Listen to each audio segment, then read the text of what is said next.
Hi, I'm Rich with Miranda Artisans, and today I have to modify these two cabinet decorative panels. I basically have to remove about 3/4 of an inch off each panel.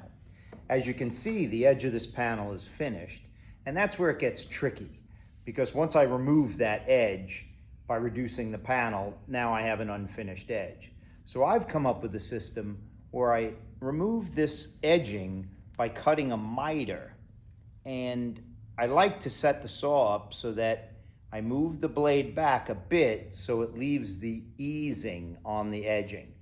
Then, when I cut the panel to size, I cut another miter, which I then can glue this piece into place, and it saves me having to finish the panel over again.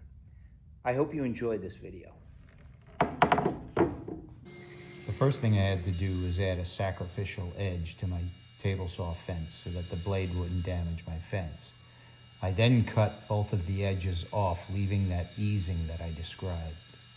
Then I cut both panels to size, and I took a marker before I assembled it, and I did all the edges that might allow daylight to show.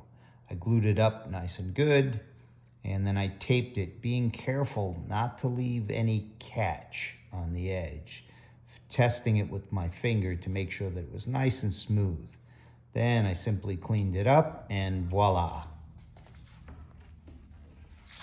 I'm not sure how well you can see it, but there's a nice eased edge along here.